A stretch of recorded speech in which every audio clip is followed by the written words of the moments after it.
జీవించినారు కనుక, ఈ మహనీయులు నన్ను ఆ పదంలో నడిపించినారు కనుక, గురువుల ఎదుటనే వారు నేర్పిన బతుకులను బతకడానికి సాహసాన్ని వారే ఇచ్చినారు కనుక, ఈనాడు ఇంతమంది మహనీయుల యొక్క సమక్షంలో గురువు గారి రామాయణ దర్శన కావ్యముల గురించి తోచినటువంటి మాటలు చెప్పుకోవాలని చెప్పని అవకాశం కల్పించినటువంటి అందరికీ మధ్య కళా పరిషత్తు వారికి ప్రతి ఒక్కరికి కూడా ముందుగా కృతజ్ఞతలు, ధన్యవాదాలు సాష్టాంగం తెలిపి ఇక్కడికి చేసినటువంటి మహనీయులందరికీ కూడా నమస్కారం ప్రారంభించుకుందాం. ఇప్పుడు 7 అది అయింది. సుమారు గంట సేపు ఉంటుందేమో తెలియదు. 60 నిమిషాల కాలంలో 60 వసంతాల కాలం చదువుకోవలసినటువంటి విషయాన్ని ప్రస్తుతం చేసినటువంటి గురువు గారి రామాయణ దర్శనం యొక్క ప్రాతినిధ్యాన్ని గురించి ఎంతవరకు చెప్పగలమో దిగ్మాత్రమునైనా చూపించడానికి కొంచెం ప్రయత్నం చేస్తాను. మీ అనుమతిని బట్టి, మీ యొక్క అనుగ్రహాన్ని బట్టి, సరస్వతి ఆదిశంకరుల కృపాకటాక్షలు గురువుల అనుగ్రహం బట్టి ఎలా నడిపిస్తారు. శ్రీ రామాయణ దర్శనం ఇది శ్రీమద్ రామాయణానికి విలక్షణమైనటువంటి నామధేయం. రామాయణ మహాకావ్యాన్ని రాసిన వాళ్ళు ఎవరు రామాయణం అన్నారు, రామాయణ మహాకావ్యం అన్నారు, రామాయణ కల్పవృక్షం అన్నారు. కానీ రామాయణ దర్శనము అని చెప్పినటువంటిది చాలా విలక్షణమైనటువంటి విషయం. రామాయణ మహాకావ్యము, ఇతిహాసము, మహాభారతం రామాయణం ఇతిహాసంగా ప్రసిద్ధి. మరి దర్శనము అంటే రామాయణాన్ని దర్శనము అనడంలో ఉద్దేశం ఏమిటి అంటే, గురువు గారు వారి గ్రంథములో ప్రారంభ వచనం మొట్టమొదటి వాక్యము దర్శనము అనగా చూపుట, దృశ్యప్రేక్షణే అనే ధాతువు నుంచి ఏర్పడినటువంటి దృశ్యము, దర్శనము, ద్రష్ట, దృష్టి ఇటువంటి అనేక రూపాల్లో దర్శనము. అది మామూలుగా లౌకిక విషయంలో జరిగినటువంటి దర్శనం యొక్క వారు అంతేకాదు దర్శనము అనగా చూపుట అని దాని తర్వాత రామాయణములకు ఎందుకు దర్శనం అంటున్నామో చెప్పారు. ఒక నిర్ణయ వాక్యం చెప్పారు. అమృతత్వమునకు సప్తకాండ కథారూపమున యజ్ఞము మొదలుగా సప్త సోపానములను చూపుతున్న శ్రీ రామాయణము కూడా దర్శనమే అని తీర్పునిచ్చి వారి నిర్ణయ వాక్యాన్ని ప్రకటించారు. ఈ సప్త సోపానములు ఏవి? వారు చెప్పినవి రామాయణము 6 కాండములు, ఉత్తరకాండము 7. వీటిని సప్త సోపానములుగా ఒక్కొక్క కాండములు చెప్పారు. యజ్ఞము, సత్యము, ధర్మము, ఉపాసన, భక్తి, శిక్షణ, త్యాగము, ఇవి సోపాన పరంపర. దీనిని దర్శనముకు అన్వయించారు. ఇవన్నీ ఆర్ష సాహిత్యంలో బోధించినటువంటి ఉపదేశాలే మనకు ధరించారంటే కొత్తగా వారి ఈ ప్రస్తావన చెప్పారే. సప్తకాండ కథారూపమున అమృతత్వమునకు సప్తకాండ కథారూపమున యజ్ఞము మొదలుగా సప్త సోపానములను చూపుతున్న రామాయణము కూడా దర్శనమే అన్నారు. ఈ వాక్యంలో నాకు ఈ మనం విచారించుకోవాల్సినవి 2 విషయాలు ఉన్నాయి. మొదటి దర్శనము అంటే ఏంటి, అది ఎలాగ అన్వయించింది రామాయణాన్ని. రెండవది అమృతత్వము. అమృతత్వము అంటే ఏమిటి? ఈ 2 విషయాల గురించి ముందుగా కొంచెం విచారించుకుని దానిని సమన్వయపరచుకోవడానికి ప్రయత్నం చేద్దాం. దర్శనము అంటే మోక్ష ప్రాప్తికైనటువంటి మార్గాన్ని చూపేది వారే చూపించారు. మోక్షం అంటే ఏమిటి మనందరికీ తెలిసిందే. పునరభిజననం, పునరభిజనని జఠరేజనం అన్నారు కాబట్టి ఆ జనన మరణ చక్రముల నుండి విడివడి పడుటయే మోక్షం. జన్మరాహిత్యం అనగా జన్మరాహిత్యం అంటే ఈ జ్యోతి ఎక్కడ కలుస్తున్నది? ఆ పరంజ్యోతిలో ఏకమైపోతుంది, బద్దలైపోతుంది. అందులో ఉన్నటువంటి ఆకాశం, బహిరాకాశంలో ఆకాశం ఒకటే అవుతుంది కదా. కాబట్టి పరమాత్మ ఐకత్వం. అయితే పరమాత్మ స్వరూపం ఎటువంటిది? పరమాత్మ స్వరూపం ఎటువంటిది అంటే మనకు ఉపనిషత్తులే చెప్తున్నాయి. సత్యం జ్ఞానం అనంతం బ్రహ్మ. సత్యం జ్ఞానం అనంతం బ్రహ్మ. ఇది బ్రహ్మమును గురించి విచారంలో స్వరూప లక్షణం. బ్రహ్మమును గురించి విచారించడానికి తటస్థ లక్షణతయా చెప్పారు, స్వరూప లక్షణతయా చెప్పారు. ఇది స్వరూప లక్షణం. సత్యం అంటే కేవలం ఇక్కడ ఉన్నది సత్యము, ఉనికి, దీని చెప్పడం సత్యం కాదు. సత్యం అంటే యత్ యద్రూపేణ వర్ణ్యతే, ఏది ఏ విధంగా చెప్పబడుతుందో తద్రూపం నజహాతి, ఆ రూపమును అది వదిలిపెట్టదు, అది తత్ సత్యం. అంటే ఎవరైనా ఒక వాక్యం చెబితే ఆ వాక్యాంతర్గత రూపం, అర్థ రూపం ఎలా ఉన్నదో ఆ అర్థము దానిని వదలదంటే సమయ పరిపాలన, ప్రతిజ్ఞా పరిపాలన ఉన్నది, అది సత్యం. సరే సత్యం, సరే సత్యం. జ్ఞానం అనంతం, అనంతం బ్రహ్మ అర్థమైంది. జ్ఞానం అంటే జ్ఞానం రెండు రకాలు ఉన్నారు. వ్యవహారిక జ్ఞానం మనందరికీ తెలిసినది, ఇది పూలదండ, ఇది మొబైల్, ఇది మైకు, వ్యవహార జ్ఞానం. యథార్థ జ్ఞానం అంటూ ఉంటుంది, భ్రమ. యథార్థ జ్ఞానాన్ని భ్రమ అన్నారు. అయథార్థ జ్ఞానం ఉంటుందండి, విద్యాజ్ఞానం. ఆ అయథార్థ జ్ఞానాన్ని భ్రమ అన్నారు. తాడును తాడుగా గుర్తించి తెలుసుకోవటం భ్రమ, తాడును పాముగా భ్రమించడం భ్రమ. ఇది ఈ యథార్థ జ్ఞానాన్ని తెలిపేదే తత్వము.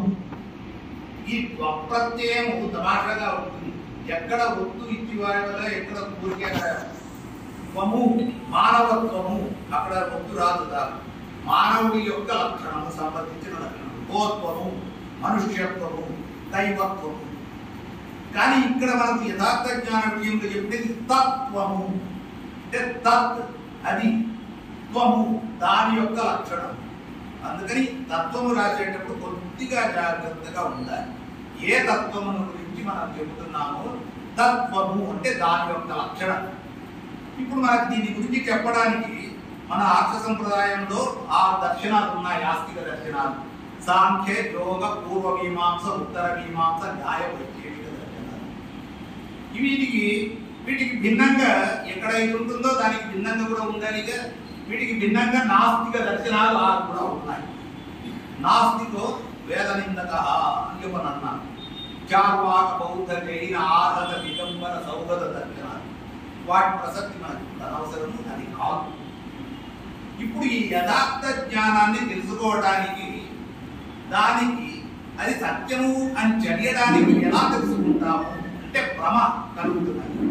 ఆ భ్రమాకరణం, ఆ భ్రమను కలిగించేటువంటి సాధనములు ప్రమాణములు అని శాస్త్రం చెప్పారు. ఆ శాస్త్రం వర్ధిల్లుతున్నటువంటి కాలంలో ఒక వస్తువుని యొక్క నిశ్చయం చెప్పడానికి, ఇది పూలదండ అంటే ఎలా చెబుతున్నావు అంటే నేను ఆ ప్రమాణముల గురించి చెబుతున్నాను. ఈ ప్రమాణములు శాస్త్రంలో ప్రత్యక్ష, అనుమాన, ఉపమాన, శబ్ద, అర్థాపత్తి, అనుపపత్తి, తర్వాత ఇంకా గుర్తించారు అనుపలబ్ధి, సంభవము, ఐతిహ్యము ఇలా చెప్పుకొచ్చారు. కానీ శాస్త్రంలో ప్రధానంగా ప్రసక్తికి వచ్చేటువంటి విషయములు ప్రత్యక్షము, అనుమానము, ఉపమానము, శబ్దము. శబ్దం అంటే ఆప్తవాక్యం. ఆప్తవాక్యం అంటే స్నేహితుడు, దగ్గరైనటువంటి వాడు చెప్పినాడు అన్నటువంటిది బయటికి కనబడే అయినా ఆప్ను ప్రాప్తవు, ఆప్తు అనేటువంటి ధాతువులకు అనుభవించినటువంటి వాడు అని అర్థం. ఎవడైతే అనుభవించినాడో ఆ అనుభవించిన వాడు చెప్పినది ఆప్తవాక్యం, అది వేదం. అక్కడి నుంచి వైశ్యంలో వచ్చే ఇది దర్శనంలో వేదాలు ఉన్నాయి, 6 వేదాంగాలు ఉన్నాయి. దర్శనములను ఉపవేదాంగములు అంటారు సంప్రదాయం. ఈ దీనిలో దర్శనాల్లో ఏముంది? కథ ఉందా? కథ లేనే లేదు. విచారం ఉంది. విచారం అంటే అది కాదు విచారం. విచారము అని చెప్పంటే ఒక సత్య నిర్ణయమైనకై జరిగినటువంటి చర్చ. ఆ చర్చను విచారము అన్నారు. ఏ దర్శనము తీసుకున్నా అందులో చర్చ. ఇప్పుడు వాళ్ళు అన్నారు చతుస్సూత్రి అని చెప్పని, అథాదో బ్రహ్మ జిజ్ఞాస అని మొదలవుతుంది ఉత్తర మీమాంస. ఏమిటి అంటే జన్మాద్యత రెండవ సూత్రం అంటారు. ఏమిటి జన్మాద్యత? శాస్త్రయోనిత్వాత్. ఏమిటి 3 మాటలు చెప్పారంటే తత్వ సమన్వయా చేసుకో అంటారు.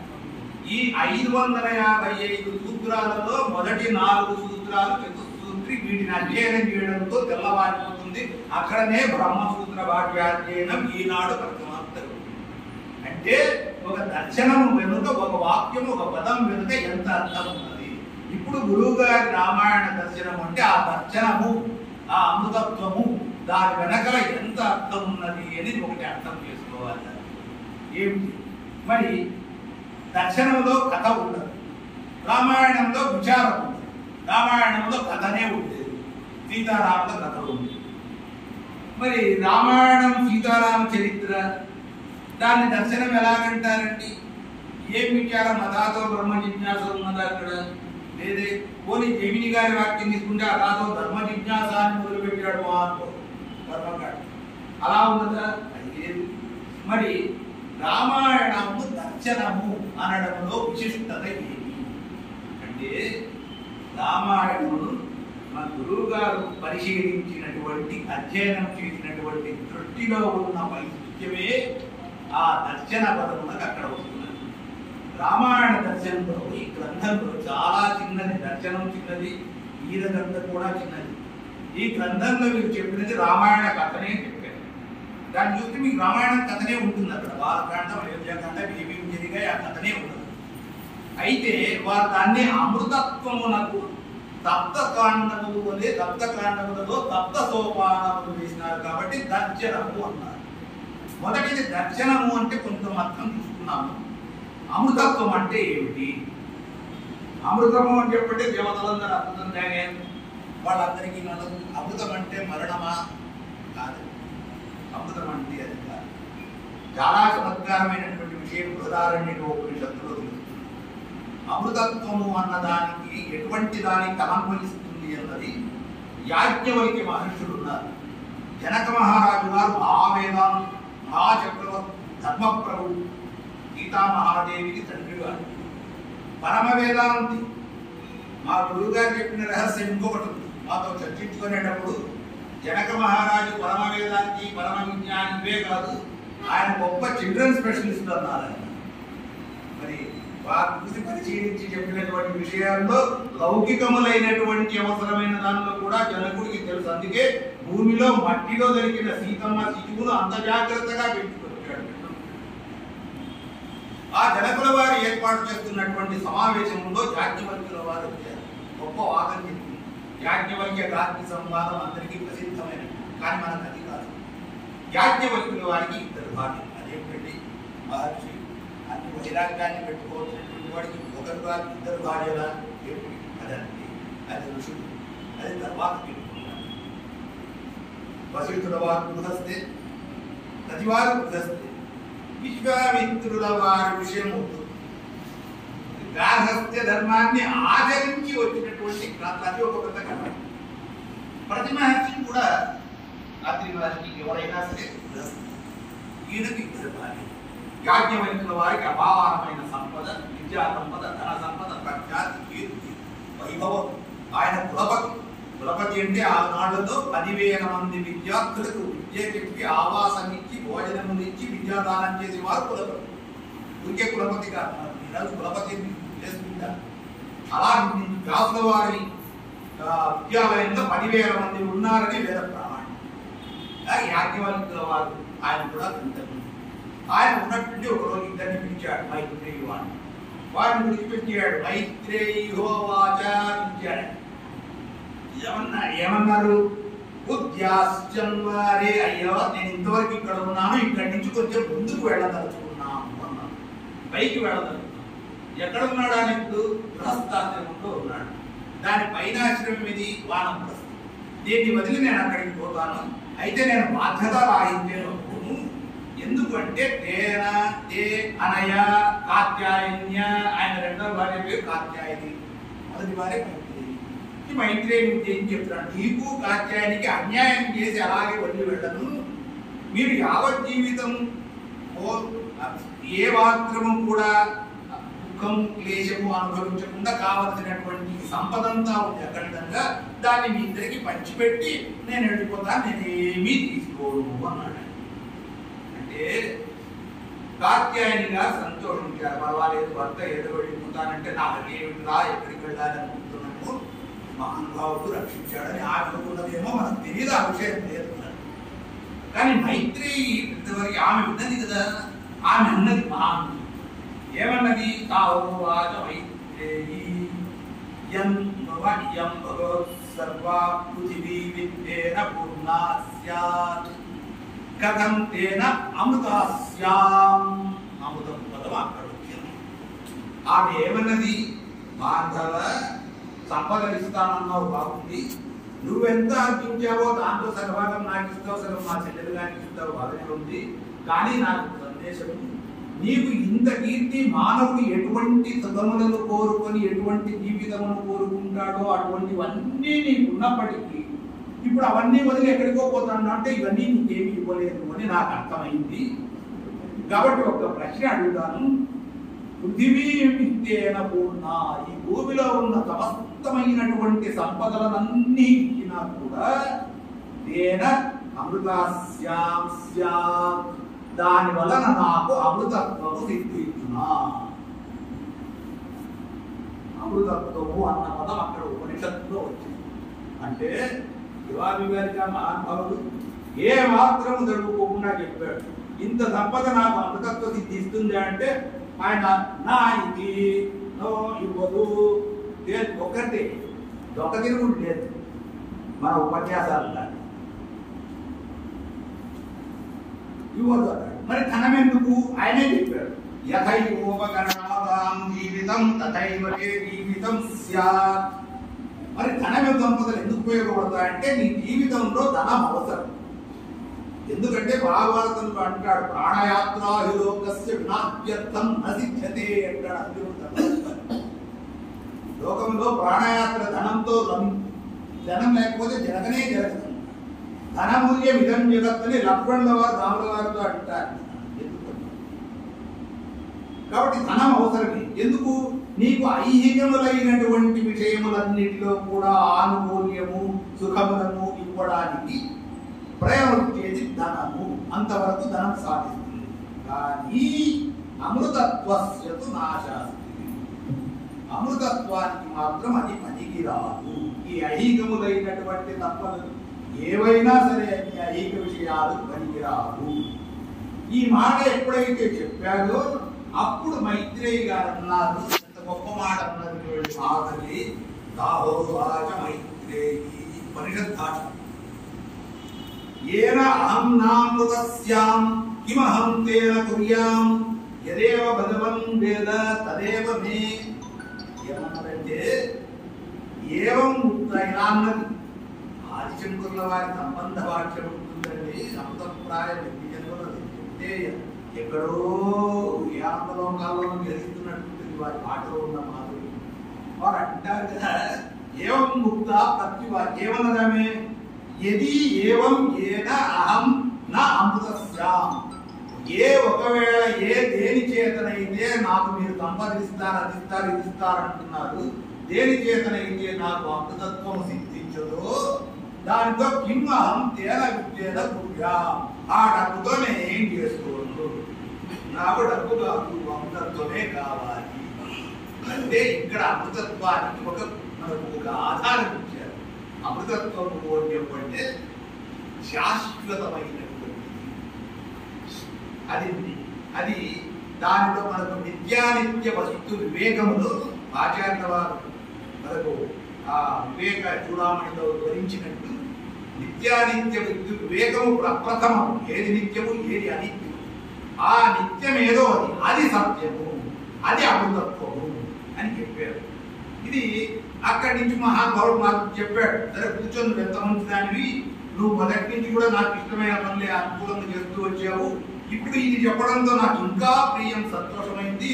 దా ఆస్వ ఏహి ఇలా చెప్పేటువంటి మహానుభావుడు. ఆ దాంపత్యం ఎంత గొప్పది.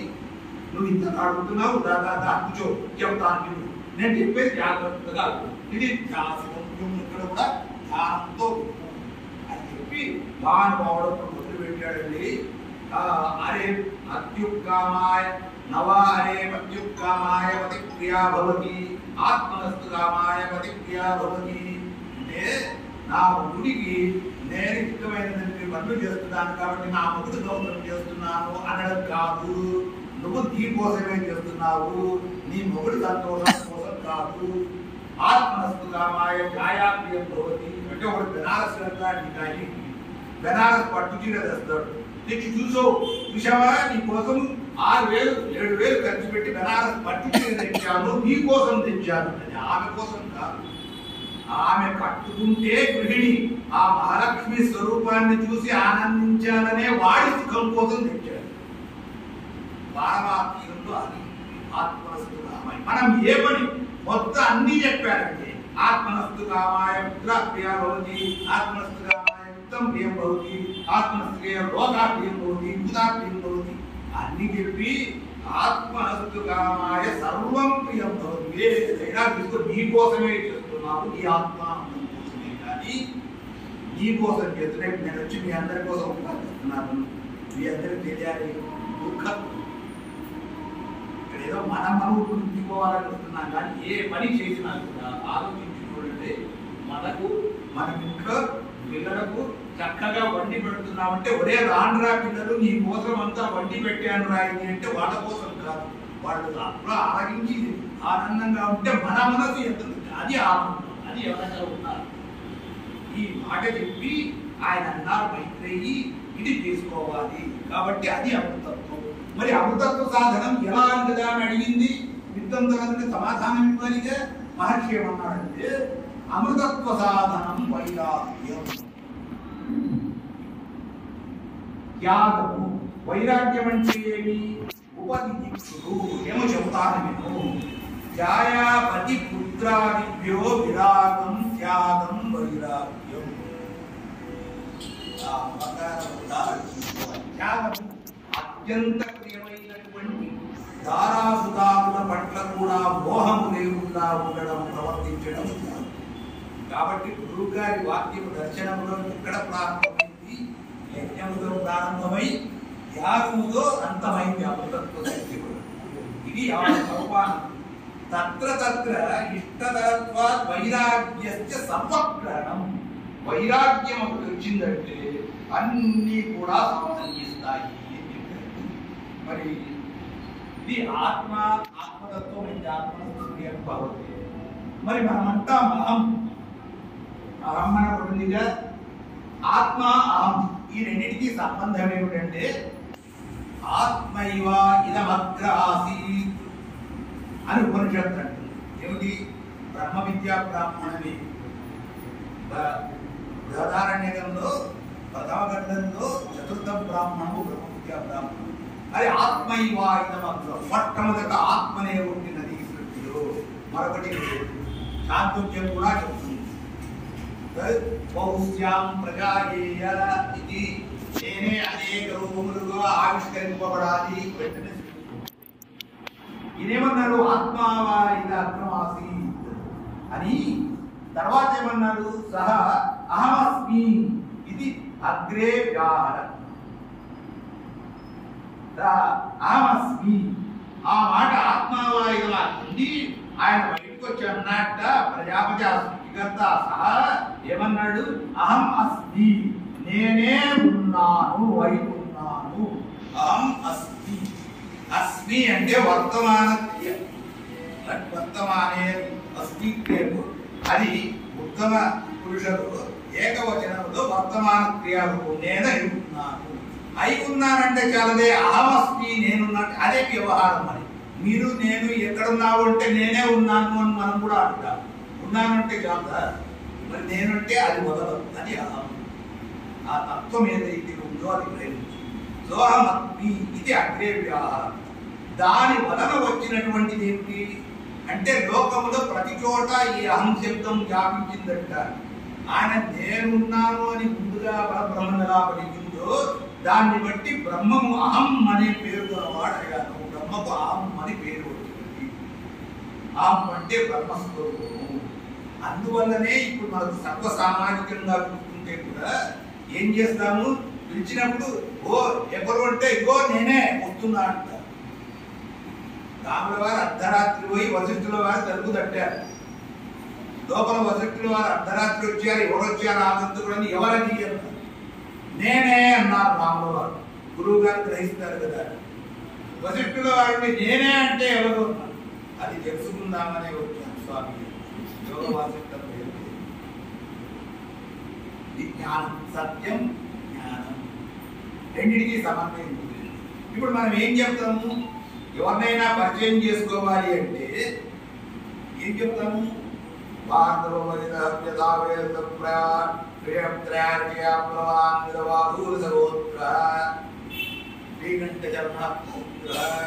అశ్వత్థనారాయణ సాంప్రతి సురేంద్రనాథ్ శర్మ అహం భో అభివాదయ అహం భో. ఆ అహం లేకుండా నమస్కరిస్తున్నానే అహం కదండి. ఆ అహం ఎవరు? ఆయన నీలో నమస్కరించిన నాకు వాదం ఉంది. అందరూ ఒకటే సిద్ధాంతం చేస్తారు. అందరూ ఒకటే ఎట్లా అవుతారండి? రాజసేన శివరాజాకి కలం ఒకటి ఇలా వీసాలు నాకు లేదు. ఆయన నేను ఒకటి ఎలా అవుతాం? ఆయన మధ్యకవి రసవంతుడి. మరి వాడు మీరు అందరికి ప్రతి అందరూ ఒకటే ఎలా అవుతారు? మరి మనవారు కూడా చెప్తారు కదా, నేనే ఉన్నానని నేను చెప్పారు కదా, అన్నింటిలో నేనే ఉన్నానని నేను చెప్పారు. అంటే అందరిలో ఉన్న ఆత్మ ఒకటే కానీ అందరూ ఒకటే కాదు. మనం కూడా ఈ ఫ్యాన్ తిరుగుతుంది, ఈ మైక్లో ధ్వని తరంగాలు ప్రధానమవుతున్నాయి, ఆ పట్టుకున్న మొబైల్లో శబ్ద తరంగాలు నిక్షిప్తం చేయబడుతున్నాయి, అక్కడ లైట్ వెలుగుతుంది. వీటి వెనకాల ఉన్నది ఏమిటండి? ఒకటే విద్యుత్ శక్తి. కానీ బల్బు ఫ్యాను అన్ని ఒకటేనా? కాదు కదా. కాబట్టి మనం ఎక్కడైతే అందరూ ఒకటి అయితే అందరిలో ఉన్న ఆత్మస్వరూపం అదే దాన్ని గమనించాలి అన్నారు. మరి ఇది నందికేశ్వరుడు మహేశ్వరుడు నత్యావసానే నటరాజరాజు ననాద దక్కాంచవారం 4 సార్లు దక్కన మోగిస్తే మహేశ్వర సూత్రాలు వచ్చాయి. అని వచ్చి జషసర్ కపై హల్ అది హల్ అని పూర్తయింది. ఈ హల్లా ప్రత్యాహారం కోసం ఏర్పడింది. ఈ 14 మహేశ్వర సూత్రాల్లో మొట్టమొదటి తేదీ అకారం, చిట్ట చివరి తేదీ అకారం. నందికేశ్వరుల వారు 14 మహేశ్వర సూత్రములకు ఒక్కొక్క సూత్రానికి కారికలు రాశారు. దానిలో వారు అంటారు అకార సర్వవర్ణాభ్య, అకారము అన్ని వర్ణముల కన్నా ఉంటున్నది. ఇప్పుడు ఈ వర్ణాక్షరం చేత మీరు సమస్త సృష్టిని కల్పించేది. మనది వర్ణాశ్రమ ధర్మాలను నమ్ముకున్నటువంటి సంస్కారం ఉంటుంది. వర్ణం అంటే ప్రాణం కోటి, వర్ణం అంటే అక్షరం, నశింపనటువంటి అక్షరం. అకార సర్వవర్ణాభ్య, అదేమిటది? ప్రకాశ పరమేశ్వర. ప్రకాశ వెలుగు, వెలుగు మరొక్క పేరు అఖిల విద్యలమున్నారు సత్యాన్ని గారు సుందరకాండం కల్పవృక్షము 2వ పద్యం. వెలుగు మరొక్క పేరు అఖిల విద్యలము. ప్రకాశం అంటే వెలుగు అంటే జ్ఞానం, సత్యం జ్ఞానం ప్రకాశ. ఎవరు వేరు? పరమేశ్వర పరమాత్మ. ఏంటి మరి? ఆ ఎక్కడి నుంచి వచ్చింది? ఆద్యమంతేన సంయోగ. ఆ మొదటిది చిట్ట చివరిది అహ, ఈ రెండు కలిస్తే అహమిత్యేవ జాయతే. చెప్పారండి. కాబట్టి ఇది ఇక్కడ మనం తెలుసుకోవాలని, అమృతత్వము అంటే ఆత్మ విద్య, ఆత్మ సాక్షాత్కారము, అహం బ్రహ్మోపాసనము, తదైక్యము, మోక్షము. అమృతము అంటే మరణము అని కాదు. దానికి ఏమిటి అంటే జగద్గురు ఆదిశంకరుడు వారు రాసినటువంటి మహాభాష్యంలో రాస్తారు. భగవత్ స్వరూపం ఎటువంటిది అంటే వారు అంటారు నిత్య శుద్ధ బుద్ధ బుద్ధ స్వభావ. ఆయన నిత్యుడు, శుద్ధుడు, బుద్ధుడు, తెలిసినవాడు, ముక్తుడు, ఇది ఆయన స్వభావం అని ఆ పక్కన వివరిస్తారు. అజహ, అజహ అంటే తెలుసు, జన్మ పుట్టుకలేనటువంటి వాడు. అజరహ, వార్ధక్యం లేదు. అజహ, అజరహ, అమరహ, అమరుడు. అమరుడు అంటే అక్కడ మరణం లేనివాడు, అంతం లేనివాడు. దాని తర్వాత అంటాడు అమృత. అమరహ అన్నాక అమృత అనడం ఎందుకండి? దేశం ఏంటి? అభిప్రాయం ఏమిటి? శాశ్వతుడు. అజహ, అమరహ, అజరహ, అమరహ, అమృత, అభవ, అవ్యయ, ఇన్ని చెప్పారు. ఈ ఆత్మ విద్యా సాధన మనకు ఉపనిషత్తులు ఏం బోధించాయంటే 2 మార్గాలు బోధించాయి. ఒకటి ప్రవృత్తి మార్గము, ఒకటి నివృత్తి మార్గం. అందరికీ తెలిసింది. కర్మన్నేవేహ కుర్మాణి జీవిషేత్ శతకం సమాహ అని చెప్పని ఈశావాస్యం అంటుంది. జీవించినంత కాలం వాడు ఏదో కర్మలు చేస్తూనే ఉండాలి. లౌకిక కర్మలు, వైదిక కర్మలు. లౌకిక కర్మలు ఇహలోకము ఐహిక సుఖముల కోసం కావలసిన వస్తు సంపత్తిని ఇవ్వగలవు. వైదిక కర్మలు శాస్త్రీయమైన వాటితో వివిధ నిత్య నైమిత్తిక కర్మలు ఉన్నాయి. ఒకనొక హేతు వాంఛను పరిసిద్ధి చేసుకోవడానికి ఉన్నటువంటి కర్మలు ఉన్నాయి. స్వర్గలోకం కావాలంటే యోగిత్వమం చేయండి, అలాగే పుత్రుడు కావాలంటే పుత్రకామేంటి చేయండి. ఇలా ప్రధానమైనటువంటి కర్మలు ఉన్నాయి. ఇవంతా యజ్ఞకాండకు సంబంధించి. కాబట్టి ఇవన్నీ చేయాలి, చేస్తూనే ఉంటాడు. అయితే ఈ కర్మలు చేస్తున్నప్పుడు ఫలమును ఆశించకుండా భగవద్గీత 6వ అధ్యాయంలో 10వ శ్లోకంలో చెప్పినట్టు ఏదైతే ఎవరైతే ఫలమునందు దాంట్లో ఇచ్చ లేకుండా కర్మ చేస్తాడో వాడు సచ సన్యాసి, వాడు నిజమైన సన్యాసి అన్నారు. కాబట్టి అలా ఫలప్రదానం చేస్తే వాడిని ఈ కర్మ ఫలాలు తాకవు అని ఉపనిషత్తే చెప్పింది. మరి ఈ కర్మలు చేస్తారంటే మనకి ఇంకొక శాస్త్రంలో ఉండే యాజ్ఞవల్క్యోపనిషత్తులో యాజ్ఞవల్క్యోపనిషత్ దానికి భాష్యంలో ప్రస్తావిస్తూ ఆదిశంకరుల వారు ఏమంటారంటే కర్మణా మధ్యతే జంతువు. నువ్వు కర్మ చేస్తావంటే ఒక బంధు వస్తుందండి. ఒక దగ్గరికి పోయి ఒక పని చేస్తాను నీకు అంటాడు, అయిపోయింది. వాడికి నీకు యజమాని వీడికి లావాదేవీ ఏర్పడిపోయిందిగా. నిన్ను నేను పెళ్లి చేసుకుంటున్నాను, భార్య దగ్గరికి పోయి చెప్తే భార్య సంబంధం ఏర్పడిపోయిందిగా. మయేవ మనుష్యానాం కారణం పొందవచ్చు ఎన్నో ఉదాహరణలు ఇచ్చాడు. మరి కర్మణా మధ్యతే జంతువు అని చెప్పాక వెంటనే పరిష్కారం చూపించారు. అయ్యా కట్టబడతావు, మరి దీని నుంచి వదిలించుకోవడం ఎట్లా అంటే విద్యయా అమృతం, విద్యయా విముచ్యతే, జ్ఞానము చేత నువ్వు బయటపడతావు, కర్మ చేయాల్సింది అని ప్రసిద్ధులైన వారు కర్మను చేయరు అన్నారు. మరి అట్లయితే కర్మలు అనవసరమా, చేయనక్కర్లేదా? ఇంకెందుకు విద్య అన్నారుగా, పోయి కూర్చొని పుస్తకాలు చదువుకున్నా చెప్పుకుంటా శంకర ధ్యాన మందిరానికి రోజు వారు వాళ్ళు ప్రణాళిక చెప్పారు, దాని ప్రకారం వచ్చి ఉందాము, జ్ఞానం వచ్చేస్తుందిగా.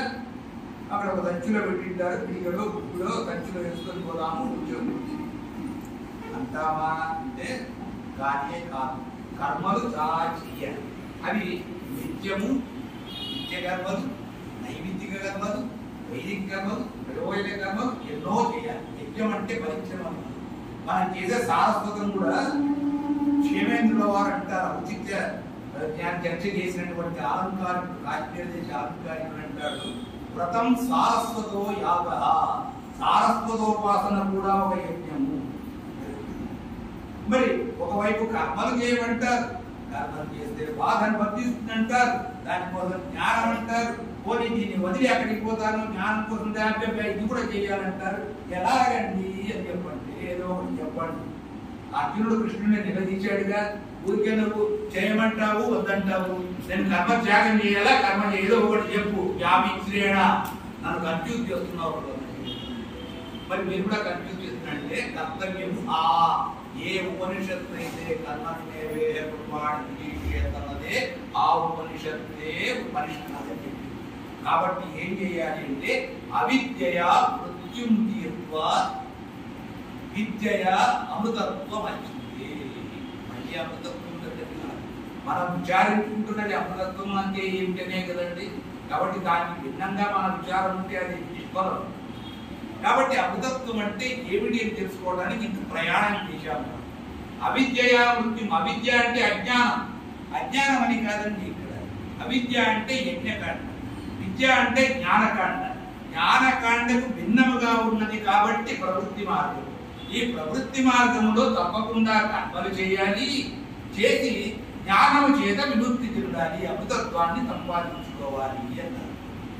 అనంటే అప్పుడు మహావాక్యం బయలుదేరింది. జ్ఞానం అన్నావు కదా అంటే జ్ఞానము, విజ్ఞానము, ప్రజ్ఞానము అని 3 చెప్పారు. వ్యవహార జ్ఞానము, యథార్థ జ్ఞానం 2 అనుకున్నాం మనం. ఆదిశంకరుల 3 జ్ఞానాలు చెప్పారు. జ్ఞానము లౌకిక జ్ఞానం, మామూలు అందరికీ ఉన్న జ్ఞానం. విజ్ఞానము అంటే విశిష్టం జ్ఞానం, విజ్ఞానం శిల్పశాస్త్రాలయో. అంటే ఒకడికి మనందరికీ సాధారణంగా వ్యవహార జ్ఞానం ప్రతివాడికి ఉన్నది. మొబైల్ ఎలా ఉపయోగించాలి, ఎలా ఉపయోగించకూడదు అందరికీ జ్ఞానం ఉన్నది. కానీ ఒక విషయాన్ని విడమర్చి బోధ చేయగలిగినటువంటి ఆచార్యత్వం ఒకటి ఉంటుంది, అది విశిష్ట జ్ఞానం. ఒక శిల్పాన్ని చెక్కేటువంటి శిల్పికి ఉంటుంది, అది సాధారణుడికి కాదు, అది విశిష్ట జ్ఞానం, విశిష్ట జ్ఞానం. కానీ రెండిటికి దాటినటువంటి జ్ఞానం ఒకటి ఉంటుంది, ప్రకృష్టం జ్ఞానం, ప్రజ్ఞానం, అది ప్రజ్ఞానం. అందుకనే మహావాక్య చతుర్వేదంలో బ్రహ్మము అంటే ఏమిటండి, సత్యం జ్ఞానం అన్నారు. ఇది వ్యవహార జ్ఞానం అంటే ఇంత విచారం చేసి ఆ మహావాక్యం అంటే ఇక్కడి నుంచి బొంబాయి వరకు ఉన్నంత పొడవుగా ఉన్నటువంటి ఒక అన్ని మొదలుపెట్టి చేసినటువంటి వాక్యం కాదు. మహావాక్యం అంటే మహానంతాయ ప్రతిపాద్యం. ఏదైతే గొప్ప అర్థాన్ని, మహత్తరమైన అర్థాన్ని ప్రతిపాదిస్తుందో అది మహావాక్యం. మనకు మహావాక్య చతుర్థయమని 4 వేదాల్లో 4 చాలా ప్రసిద్ధంగా ఉన్నాయి. దాంతో ఫస్ట్ బ్రహ్మము లక్షణ వాక్యం ఋగ్వేదంలో చెప్తుంది. బ్రహ్మం అంటే ఏమిటయ్యా, చెప్పావు అహము బ్రహ్మము ఆత్మ అంత ఒకటే అర్థమైంది. ఇంతకు ఇప్పుడు నాకు చెప్పు, మళ్ళీ జ్ఞానం అన్నావు, విద్య అంటే ఏమంటావు అంటే ప్రజ్ఞానం బ్రహ్మ అంటే లక్షణం బాగానే ఉందండి. మరి అది ఎలాగా, మరి ఎట్లా తీసుకుంటే ఎందుకు గొడవ? నీకు సామవేదం చెప్పింది తత్ త్వమసి,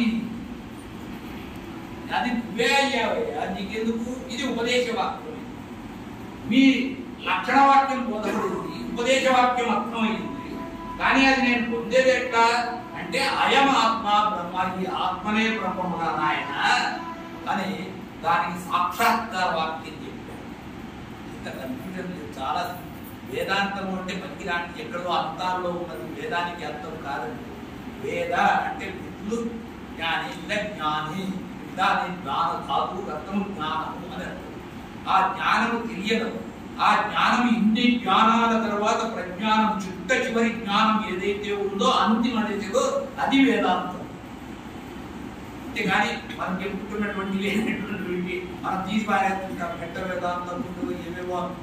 వేదాంతం అంటే అన్ని విద్యలకు సారభూతమైనటువంటి అది. తర్వాత ఎలాగ సాక్షాత్కారం అయితే నాకు అనుభవానికి వస్తుందా అంటే అది యజుర్వేదం చెప్పింది. అనుభవాన్ని అహం బ్రహ్మాస్మి. ఇక్కడితో అమృతత్వం దిద్దే, ఇది అమృతత్వం. 2 విషయాలు అయ్యాయండి. దర్శనము అంటే ఏమి, అమృతత్వం అంటే మరి రామాయణ దర్శనాన్ని గురించి మాట్లాడాలంటే అది ఇది అన్ని నీకేదో తెలుసు, నీకు తెలిసిన విషయాలు నాకు చెబుతున్నావు, మేము అడిగిన విషయాలు ప్రస్తావించడం లేదు అంటే అయ్యా సమయం కూడా అయిపోతుంది. మొదట దర్శనము అమృతత్వము అని విచారించుకుంటే కదా సమన్వయము.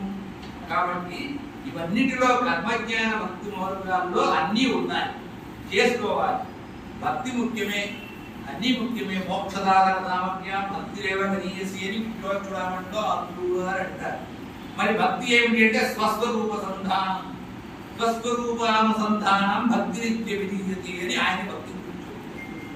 మరి కర్మల సమాచారం ఏమిటయ్యా, నువ్వు సన్యాసి కర్మలుద్దని జ్ఞానమార్గం నువ్వే చెప్పేవాడంటే అవునయ్యా కర్మాణి చిత్తశుద్ధ్యర్థం అని ఆయన సమాధానం. కర్మలు ఎందుకు అంటే నిన్ను నువ్వు శుభ్రం చేసుకోవాలి. ఏం చేస్తావు? శరీరం అంతా చెమటలు పట్టింది, నేను ఎండలు నేను కూడా అర్పించాను, వంకలు వంకలు అయిపోతాయి. ఆ మధ్యాహ్నం ఎండలో కానీ వస్త్రాలు లేకుండా పక్క పక్కన ఉంటే విడిపించుకోవడానికి అంతా ఒకరికొకరు అతుక్కుంటారు. మరి ఆ చెమట దుమ్ముని వదిలించుకోవాలంటే ఏం చెప్పాలి?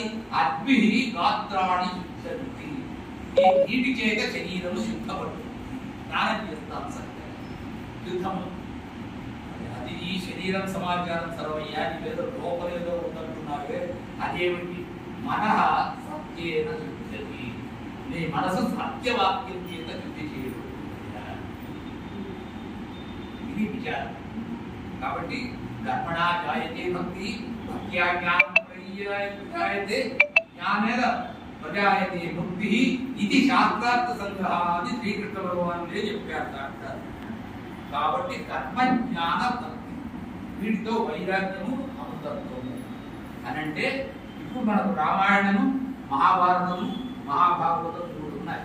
రామాయణము కర్మయోగానికి, మహాభారతము జ్ఞానయోగానికి, మహాభాగవతము భక్తి యోగానికి. ఇవి ఈ 3టికి నిరూపణలు. రామాయణంలో ఉన్నది కర్మానుష్ఠానమే, రాముడు వారు చేసినటువంటిది కర్మానుష్ఠానమే. గురువు గారు రాసినటువంటి రామాయణ దర్శనం, ఈ చిన్న గ్రంథంలో రామాయణ దర్శనంలో ఇదే విషయం వారు దీన్ని సమన్వయిస్తుంది. ఇది కొద్దిగా సమన్వయించుకొని చూస్తే ఇప్పుడు వారు 7 సోపానాలు అన్నారు. యజ్ఞము, సత్యము, ధర్మము. యజ్ఞము బాలకాండంలో ఉన్నది. బాలకాండంలో ఎట్లా రామాయణం ఎలా ప్రారంభమైంది? శ్రీరాముల వారు అశ్వమేధ యాగం చేస్తున్నారు, భరతుడు రాజవీధిలో వెళ్తున్నారు. అశ్వమేధంలో ఉన్నది కూడా చెప్తామని ఒక్కసారి ఎక్కడ పోతే శ్రవణపేయంగా ఏదో వినపడ్డది, ఏదో గానం వినపడుతున్నది. ఆ చతుర్పథంలో జనులందరూ కూడా సమావేశమై ఉన్నారు, తాదాత్మ్యంతో తన్మయత్వంతో వింటున్నారు. భరతుడు రథం దిగాడు, వెళ్ళారు. ఇద్దరు కుర్రవాళ్ళు పాడుతున్నారు. ఏం పాడుతున్నారు వారు? ఇక్ష్వాకూణామిదం దేశాం రాజ్యాం వంశే మహాత్మనాం మహదుత్పన్నమాఖ్యానం రామాయణమితి కృతం. అయ్యా, మేము రామాయణం గురించి పాడుతున్నాము, ఇక్ష్వాకు రాజుల చరిత్రలో ఉన్నదాన్ని అని ఇద్దరు పిల్లలు పాడుతున్నారు. ఇది మీతో మనకు సంబంధించిన కథనే వీళ్ళు పాడుతున్నారా అని కలుసుకోవాలనుకుని వెళ్ళి రాముల వారితో చెప్పి వాళ్ళని పిలిపించి సభలో గానం చేయాలి అని చెప్పారు. అప్పుడు మొదలైంది రామాయణ కథ ప్రారంభం. యజ్ఞంలో దశరథ మహారాజు యజ్ఞం తెలుసు. విశ్వామిత్ర మహర్షి యాగరక్షణ కోసం వచ్చిన విశేషంలో యజ్ఞం తెలిసింది. జనక మహర్షి చేసిన యజ్ఞం వల్ల యజ్ఞ సంభవ సీతమ్మ వారి విషయం తెలుసు. కాబట్టి యజ్ఞం బాలకాండంతో ప్రారంభమైంది. ఇక సత్యం ఒకటి ఉంటుంది. ఈ సత్యం గురించి చెప్పేటప్పటికీ సమయం అయిపోతుందేమో. ఇక త్యాగాన్ని ధర్మాన్ని త్యాగం చేయవలసి వస్తుంది. సత్యము అయోధ్యాకాండ. అయోధ్యాకాండ ప్రారంభంలో మన్నించండి.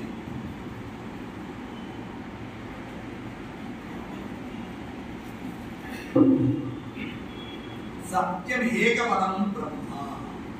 సత్యము అనేటువంటి ఒక్క పదం, అదే బ్రహ్మకు నిర్వచనం. సత్యం జ్ఞానం అనంతం. ఎక్కడ పొరపాటు ఉన్నదండి. మనం ఎక్కడ మన ఉపనిషత్ వేదాంత శాస్త్రములలో చెప్పినటువంటి వాక్యాలకు కానీ, మన పురాణ ఇతిహాసాల ఆఖర గ్రంథాలలో చెప్పినటువంటి వాక్యాలకు కానీ విప్రతిపత్తి ఉండదు. మన కర్మ కొద్దీ మనం కలుపుకుంటే తప్ప. అక్కడ చెప్పారుగా, సత్యమేక పదం బ్రహ్మ. సత్యే ధర్మ ప్రతిష్ఠిత. సత్యమునంటే ధర్మం ప్రతిష్ఠించబడి. సత్యమేవ అక్షయ వేదా. సత్యమే నశించినటువంటి జ్ఞానం. సత్యేనైవ ఆప్యతే పరం అమృతత్వం. సత్యముతోనే అమృతత్వ సిద్ధి. ఈ అయోధ్యాకాండలో 14వ సర్గలో చెప్పినటువంటి విశేషం. మరి అయోధ్యాకాండలో సత్యమే ప్రారంభించే వాళ్ళకు కైకేయిని వివాహం చేసుకోవాలనుకున్నారు దశరథుల వారు. దశరథుల వారికి అప్పటికే కౌసల్యాదేవి గారు పట్టపురాణి. ద్వితీయ అంటే భార్య. ద్వితీయ సమానములైనటువంటి మహాసౌందర్య సంపన్నురాలు సుమిత్రాదేవి రెండవ భార్య. ఇద్దరు ఉన్నారు. మహాత్ముడికి చాలా లేదు సౌందర్యకాంక్ష. ఆయనకు కొంచెం ఆ విచారం ఎక్కువ. అందుకే రాముల వారి పట్టాభిషేక నిర్ణయం తర్వాత కూడా కామాతుడై వెళ్ళాడు ఆయన కైకేయి దగ్గర. రామాయణంలో స్పష్టంగా రాజారు కూడా విశేషించి రామాయణ దర్శనంలో రాజారు. ఆయన కైకేయి వివాహం చేస్తుంటే అర్జుపతి గారు ఉన్నారు. దశరథుడు వైపు చూచాడు. ఏమయ్యా, నీకు పట్టమైషి ఉన్నది, సంప్రదాయం ప్రకారం పట్టమైషికి జన్మించిన కొడుకే రాజ్యానికి వస్తాడు. నా అల్లారుగా పెంచుకుంటున్నటువంటి కైకేయి ఉన్నది, మరి ఆమె సమాచారం పెట్టా. దశరథుడు తడుకోలేదంటే మాట ఎక్కేశాడు. కైకేయికి జన్మించిన కొడుకే రాజ్యాభిషేకం చేస్తారు అంటే సత్యవాక్యం ఇచ్చాడు. మనకు కైకేయి ఇచ్చిన వరాలు గుర్తుంటాయి, కానీ అశ్వపతి మహారాజుకి ఇచ్చినటువంటి వాగ్దానం ఉన్నది కదా. ఆటైతే ఇచ్చాడు, పెళ్ళైతే తిరిగిపోయింది, పుత్రకామేష్టి అయింది, 4 పుత్రులు జన్మించారు. విశ్వామిత్రుడు పిలిచికెళ్ళాడు, సీతా కళ్యాణం అయిపోయింది, పుత్రులు 4 వచ్చారు. రాముడి మీద విశేషమైనటువంటి మోహం. ఎంత మోహం అనేది తెలియదు. దానికి అంతము లేదు. ఆ దశరథుడు ఏమనుకున్నాడు, సీతా కళ్యాణం అయిపోతే అక్కడి నుంచి అక్కడికే ఆ మిథిలా నగరాన్ని నుంచి ఆ యుధాజిత్ అంటే కైకేయి తమ్ముడు అశ్వపతి కుమారుడు ఆ వివాహానికి వస్తే యుధాజిత్తు వచ్చి భరతుడిని శత్రుఘ్నుడిని కేకయ దేశం పంపించేశాడు. దశరథుడి ఆరాటం చూడండి. ఎందుకు చేశాడంటే, కథం రామో రాజాస్యాన్ మయి జీవతి. రాముడికి రాజ్యం కట్టకపోతే నేను ఎలా బతకగలను? ఆయనకు ఆయన ఇచ్చిన మాట గుర్తుంది. దాని ప్రకారం అశ్వపతి పిలిస్తే ఇది పోతుంది. దాన్ని రప్పించుకోవడానికి ఏం చేశాడు, నేను ఎలా పోతుంది ఆరాటపడ్డాడు. సత్యవచనం ఒకసారి భంగం చేస్తే మనిషికి ఎంత బాధ అంటే దశరథుడు ఎంత బాధపడ్డాడు.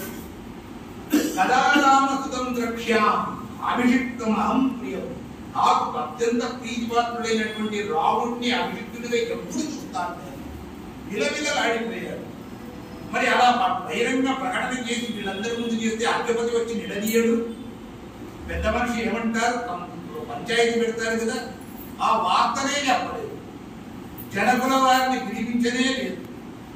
ఇంతకు దశరథుల వారు ఆదురపడి వీళ్ళిద్దరు అక్కడ ఉండగానే రాముల వారికి పట్టాభిషేకం చేయాలని వశిష్ఠుల వారిని కూడా అడగకుండా ముహూర్తం కూడా తనే పెట్టాడు.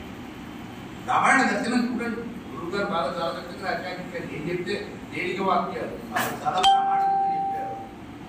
వారిని కూడా అడగకుండా అంటే దశరథుడు ఎంత అక్కడ జాగ్రత్తగా ఉన్నాడు ఆ మాట వస్తుందని ఒక్కసారి ఆలోచిస్తారు. దశరథుల వారు రాముని మీద మోహంలో వీళ్ళు వాక్యోపతి రాముల వారి పట్టాభిషేకానికి ఆటంకమవుతాడేమో, భరతుడు ఆటంకపడతాడేమో అనే భయం చేత ఇంత పని చేశాడు. కానీ మహానుభావుడు ఒక్కసారి అందించుకుని దాన్ని ఆత్మవిశ్వాసంతో అశ్వపతిని భరతుడిని విరాక్షి అయ్యా నేను ఇలా మాటించాను మీకు, కానీ ఇప్పుడు రాముడి యొక్క గుణగణాలు ఎక్కడికి పోతున్నా ప్రజలు ఆయన అభిమానిస్తున్నారు. మీరు చూశారు కదా రాముడు జ్యేష్ఠుడు, మీరేం చేయమంటారు, భరతుడికే పట్టాభిషేకం ఉండి ఇచ్చిన మాట మాత్రం భరతుడు చేస్తానండి అని అంటాడు అనుకోండి. ఒకసారి అనుకుంటారు రామాయణం ఉందండి, భరతుడు ఒప్పుకుంటాడండి. భరతుడు అన్నాను కాదని రామాయణం రాముడు కాదని ఒప్పుకుంటాడు. కైకేయం ఒప్పుకుంటుంది, ఆమెనే మొదట అధ్యక్షుని చెప్తుంది. ఏం మాట మాట్లాడారు భరతుడు, రాముడికి కట్టారు కానీ రాముడు అంటే ఎంత ప్రేమంటే అంత అనదు. మరి దశరథుడు ఎందుకు భయపడ్డాడు? అసత్యవచనం చేయడానికి వచ్చినటువంటి భయం అన్న భూతము కలవరపడింది, అలా చేసింది. సరే, ఒకవేళ తను రాజు కైకేయి వరం అడిగింది అనుకో, నీకు ఇచ్చిన వరం ఇచ్చాను, నాకు అర్థం లేదు, నేను పో అనొచ్చు. అది ఆయన అధికారం, నా అధికారం ఎక్కడ నీకు ఇచ్చేస్తుండేది కానీ నాకేం పాటించాలి ఎక్కడ ఉంది లేదు పోవాలని అది అధికారం. కానీ అర్ఘపతికి ఇచ్చిన వాగ్దానం అది ఎప్పుడు సత్యం అంటే ఇంత గాఢమైనటువంటి విచారం ఉన్నదండి అయోధ్యాకాండలో. సరే, మరి భద్ర అట్లాగైతే పర్వాలేదండి, ఎలాగో కైకేయి వరం అడిగింది, నువ్వు గొడవలాడిపోయావు, మరి భరతుడికి 14 ఏంటి రాజ్యాలు అలా మనం అనుకోని అధిపతికి చెప్పారు. కొన్ని భరతుడికి పూర్వకాలం రాముల వారికి చేసిన గ్రామం అయిపోతుందా పట్టాభిషేకం 5 నిమిషాలు చూస్తే, కానీ అలా అనుకుని 14 ఏంటి ఏమిటంటే 14 ఏంటి అంటే భరతుడు ఎవరి కుమారుడు? కైకేయి. దశరథుడు వరం వాగ్దానం చేసింది ఎవరికి? అశ్వపతి. కాబట్టి భరతుడికి రాజ్యం ఇవ్వాలా వద్దా అంటే అశ్వపతి గారి ఇష్టం, లేదంటే కైకేయి ఇష్టం, భరతుడి అంగీకారం. మరి ఆ కైకేయి మహాదేవి ఏమడిగింది? 9 వర్షాన్ని దండకారణ్యమాచిత చీరాజిన దటాధారి రామో భవతు తామసః. రాముడు చీరాజనము తన వర్గాల ధరించి తపస్వి యొక్క రూపముతో శాస్త్రమును వీడమని చెప్పలేదండి. అంటే ధర్మ అలా అయితే కదా ఆ దండకారణ్యంలో అందరు రాక్షసులను సంహరించుండేవాడు కాదు, ధర్మ విరుద్ధమైపోతుంది. అక్కడ కైకేయి చెప్పినది తపస్వి యొక్క వేషం వేసుకొని ఉంటారు, శాస్త్రం బోధన. ఆమె అడిగింది 9 వర్షాన్ని 9 + 5 14. ఆమె అడిగింది కాబట్టి 14 సంవత్సరాలు వరం అయిపోయింది. 14 సంవత్సరాల తర్వాత మళ్ళీ భరతుడు రాజ్యం ఎవరికి అప్పగించాలి? కథంతా సుఖాంతం అయిపోయింది. కానీ అలా ఎందుకంటే రావణాది సంహారం జరగాలి. ఇలా ఉన్నదండి. మరి ఇంత చేసిన తర్వాత ఇంకొకరు ఓ మహావిషమ సమస్య అవుతుంది. దశరథుడు మూర్ఛపడిపోయాడు, రాముల వారు అన్ని చెప్పాడు, ఇక కౌసల్యాదేవి చెప్పి బయలుదేరాలనుకుని తల్లి దగ్గరికి పోయాడు. తల్లి విభ్రాంతురాలైపోయింది. కుమారుడు అడవులకు వెళ్తాడు 14 సంవత్సరాలని విలవిల్లాడిపోయి తల్లి ఆమె ఏమన్నది, నేను వదిలి ఉండలేను నాయన అని, నువ్వు ధర్మజ్ఞుడివి, నీవు ధర్మము తీసుకున్నటువంటి వాడు, ధనిష్ట ధర్మిష్ట ధర్మశ్రేష్ఠుడి, ధర్మం చరితమిచ్చేసి 3 సార్లు ధర్మ ప్రయోగం చేశాడు. ధర్మమును నిర్వహించాను అనుకుంటే నీకు ఒక గొప్ప ధర్మం చెబుతాను. ఏం చెప్తున్నదండి? ఉపనిషత్ శాస్త్రాలన్నీ ధర్మం చెప్తున్నది. మాతృదేవో భవ, తర్వాత పితృదేవో భవ, తర్వాత ఆచార్య దేవో భవ. మొదటి ఎవరండి? కాబట్టి మాతృదేవ ఆమె అదే చెప్పింది. ధర్మం నీకు తెలుసు అంటున్నావు, నేను చెప్తాను చూడు. శుశ్రూషమామిహ, నీకు మాతృదేవనే పరమ ధర్మం కదా, మరి నేను కాదంటావా? నువ్వు ధర్మజ్ఞుడు, ఎలా కాదంటావు? నువ్వు ధర్మాన్నాచర్యవులేవా? ధర్మిష్ఠుడివి, ధర్మాన్నాచర్యవుడు శ్రేష్ఠుడు, ఎలా తప్పించుకుంటావు? ఎంత గట్టిగా మన ధర్మేసిందంటే నువ్వు ధర్మం, నువ్వు అలా వెళితే వనం చెప్పుకోవాలి. వాళ్ళు వెళ్ళిపోతే మాం శోకలానసాం, శోకాగ్నిలో ముట్టిపోయిన నన్ను వదిలి నువ్వు అరణ్యాలకు పోతే రామచంద్ర నేను చచ్చిపోతానయ్యా, నేను మరణిస్తాను, జీవించలేదు. అప్పుడు ఏమవుతుంది? తతః త్వం ప్రాప్యసే పుత్ర నిరయం లోక విచితం.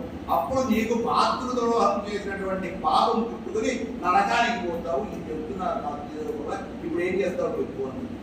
ఎంత చిక్కడి రాముడికి, అటు తండ్రి గారి మాట నిలబెట్టడానికి అరణ్యానికి పోవాలా, ఇటు మాతృదేవో భవాని తల్లి ఆదేశించిన ధర్మాన్ని ఇది ధర్మం కాదు అని తోదిపుచ్చాలా? ఈ రెండింటినీ నుంచి తానే కైకేయి దేవికి ప్రతిజ్ఞ చేశాడుగా. అక్కడికి వెళితేనే దాతరతో కూర్చోబడిపోయి ఉంటే కైకేయితో అమ్మ తల్లి తండ్రి వాళ్ళు ఏం చేశారు, తండ్రి గారు ఇలా ఎందుకున్నారు, నేను ఒక్క ముహూర్త కాలం కూడా అకుర్వంగా పితువజ, తల్లి మాటను నిర్వర్తించక నేను ఒక్క ముహూర్త కాలం కూడా ఉండలేను, నీకు అనుమానం అక్కర్లేదన్నారు అని ఆయన తన రూపమే చెప్పాడు. ఆయన మహానుభావుడు. మరి ఎలా ధర్మ నిర్ణయం చేయాలి? మనకేదో రామాయణం అంటే వాలి గాటిగాడుని చంపాడు ఆ ధర్మము, సీతా పరిత్యాగం చేశాడు ఆ ధర్మము, అగ్ని ప్రవేశం చేయాడు, అది కాదండి ఇక్కడ ఉన్న ధర్మం. ఎలా చెప్పాలి ధర్మ నిర్ణయం? రాముల వారు ప్రశాంతంగా అమ్మగారిని కాసేపు ఆవేదన అయ్యాక కూర్చోబెట్టి ఆమెకు చెప్పాడు, వివరంగా బోధించి ఈ సత్యధర్మంలో ఉండేటువంటి సంఘర్షణలో ఉండే విషయం ఇలానే ఉంటుంది తల్లి, నువ్వు మోహాన్ని చూస్తున్నావు అంతేకాని ధర్మం చూడటం లేదు. నీ ధర్మం ఏమిటి? అందు గురించి నా ధర్మం గురించి మాతృదేవ గోవ బాగానే ఉన్నది. మరి నువ్వు పత్ని, పత్ని ధర్మం ఏది? ఒక పతివ్రత ధర్మం ఏది? చెప్పండి సమాధానం అందరికీ. మరి ఆయన మాట నువ్వు వినాలి కదండి. మరి యమలక్ష్మి గారు ఏమాత్రం ఆలోచించకుండా తల్లిని సంహరించడంటే పరశురాముడు సంహరించలేదా? అది ధర్మం ఎలా అయింది తల్లి? మరి పరశురాముడు ధర్మం ఉంటే అంటే పరశురాముడి కథ మనం తీసుకుంటే పరశురాముడికి యమలక్ష్మి గారి మహాత్మ్యం తెలుసు. ఇది ఊరికే ఒక నాటకము అని చెప్పండి. సరే ఆ విషయం వదిలిపెడితే ఇప్పుడు మన వాళ్ళు హేతువాదులు అని కొంతమంది బయలుదేరుతారు చూడండి. వాళ్ళు ఏమయ్యా మీ పురాణాల్లో యమలక్ష్మి లాంటి మహర్షి వచ్చి ఆయన కోపంతో తల్లిని సంహరించు అని కొడుకు చెప్పాడు, ఈయనేమో తల నరికేశాడు అని ఒక తాగుబోతు తండ్రి ఇంటికి వచ్చి, ఒరే నేను తాగడానికి డబ్బులు ఇస్తే మీ అమ్మ డబ్బు ఇవ్వడం లేదురా, ఆ బిడలో మంగళసూత్రాలు లాగినా ఆమెను కొట్టురా అని చెప్తే మీ యమలక్ష్మి చెప్పాడు కదండి, వీడు మాట వినాలి కదండి. బాగా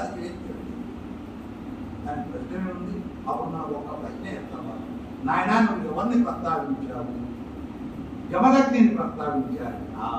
ఇప్పుడు యమదగ్ని మహర్షిని గురించి ఈ విషయం కాదు, ఆయన ఎటువంటి తపస్సంపన్నుడు, ఎటువంటి ఆగ్రహానుగ్రహయుక్తులు కలవాడు, ఎటువంటి విజ్ఞాన విద్యయో, ఆయన ఏది అఘటతి అఘటతి ఘటయం ఘటయత్ సుఘటిత ఘటితం దుర్ఘటీకరోతి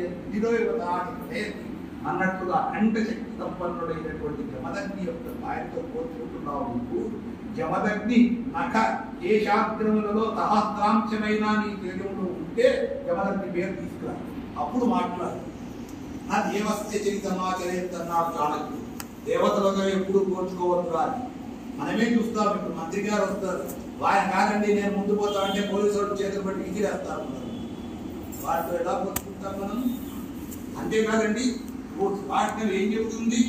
కిం కార్యమాచరిత ఆర్యచరితం ప్రశ్నేసింది. ఆర్యుల యొక్క నడవడికలో వారి చరిత్రలో కార్యం చేయదగినటువంటిది ఏది? కిం కార్యమాచరితం అంటే ఒక మహాపురుషుడి చరిత్ర చూస్తుంటే ఏదో మనకు తోస్తాయి, మన అజ్ఞానానికో జ్ఞానికి సంబంధించి ఇది అన్యాయం ఇది న్యాయం ఇలా తోస్తాయి. కానీ మనం చేయవలసినది ఏమంటే కిం కార్యమార్య చరితం సుకృతం, వారు చేసిన మంచి పనులను ఆదర్శంగా తీసుకో, నా దోష వాడు చేసిన దోషములను కాదు. నా తండ్రి తాగుతాడు నేను తాగుతాడే పిచ్చివాడ, ఆయన దానికి పనిసే ఆయనే ఏడుస్తున్నాడు, దానికి వద్దంటాడు. ఆయన ఎన్ని పనులు చేశాడు రా, నీ కోసం కష్టపడుతున్నాడు, రాళ్ళు కొడుతున్నాడు, చదివిస్తున్నాడు, ఆ మంచి పనులు చేసుకొని సార్థకం ఇలా అది తెచ్చుకోవాలి. ఇంకా ఊరు చెప్తే చమత్కారమైన మాట చెప్తాడు. మీ భాగవతం చెప్పిందండి శ్రీకృష్ణుడు 16,000 మంది గణ్యంతో నరకాసుర సంహారంలో పెట్టి అది వదిలేయండి. యవ్వనంలో ఉన్నప్పుడు ఆ గోపికా స్త్రీలతో రాసక్రీడలు ఎంత రమణీయంగా ఆడాడండి. అటువంటి మీ శ్రీకృష్ణుడే చేసినప్పుడు నేను 4-5 విలాస క్రీడలో మునిగి జరిగితే ఏం నష్టం అండి? ప్రశ్నిస్తారండి. ప్రశ్నిస్తే ఏం చెప్తాము? నాయన కొంచెం శాంతంగా ఆవేశం తగ్గించుకో. ఎవరు చెప్పారు నాయన నీకు శ్రీకృష్ణుడు రాసలీలలు గోపికా స్త్రీలతో గురించి? మీ భాగవతం అండి, చదువుకున్నాను. దశమస్కందం నుండి పోతన గారి నుండి లేకపోతే శ్రీధరీయ వ్యాఖ్యానం చూడండి, అక్కడ కనబడుతుంది మీకు. అక్కడే మహాభాగవతము శ్రీకృష్ణుడు రాసలీలలాడని చెబుతున్నది కదా నాయన. ఆ మహాభాగవతమే ఏం చెబుతున్నది? ఒక మాట చెప్తాను. శ్రీకృష్ణుడు 8 ఏళ్ల వయస్సులో చిటికెనల వేడి మీద గోవర్ధన పర్వతం ఎత్తి ప్రాణులను కాపాడను అని అదే మహాభాగవతం చెప్తున్నది కదా. దాన్ని కాదంతా ఎలా తండ్రి, నువ్వు గోవర్ధన పర్వతం చిటికిన వేయొద్దు, ఈ పక్కనున్న బండరాయిని నీ ముందు మీద పెట్టుకుని గుండె దగ్గరగా గంటకే ముందు కాదు, తర్వాత మాట్లాడతాను శ్రీకృష్ణుడితో పోయి. అలాంటి ధర్మ విచారం చేసి తల్లిని నిలబెట్టి, తండ్రి మాట నిలబెట్టి ఆయన చేశారు. అటువంటి మహానీయుడు. ఇక్కడ చిన్న విషయం చెప్పుకోవాలంటే ఇవాళ మనకు సమయం కుదరదు, లేదు చెప్పుకోవాల్సిన విషయమేమో ఉంటుంది. కానీ రాముడు సత్యవాక్ పరిపాలకుడు కదండి. అటువంటి సత్యవాక్ పరిపాలనలో వచ్చినటువంటి ఒక ప్రకృతి. సరే, అరణ్యానికి బయలుదేరాడు. సుమంత్రుడు వచ్చాడు, రథం ఎక్కాడు. రాముడు, లక్ష్మణుడు, సీత. సుమంత్రుడు రథం తీసుకుంటున్నాడు. రథం వెనకలే పరిగెత్తాడు, ఆపలేక. పరిగెత్తి సుమంత్ర రథం ఆపు, రథం ఆపు అన్నాడు. రామచంద్రుడు రథం ఆపద్దు, పోనీ పోనీ అన్నాడు. ఒకరేమో పోనీయమంటాడు, ఒకడేమో ఆపమంటాడు. సుమంత్రుడి పరిస్థితి అడచక్కరలో పోగ చక్కలాగా. ఈయన మాట వినాలా, ఆయన మాట విని, ఇప్పుడు ఆయన మాట వినే రథంలో పోతున్నాడు. మళ్ళీ ఆయనకేమో కొంచెం అతి ప్రమాణం, మళ్ళీ పోవద్దంటాడు. రాముల వారు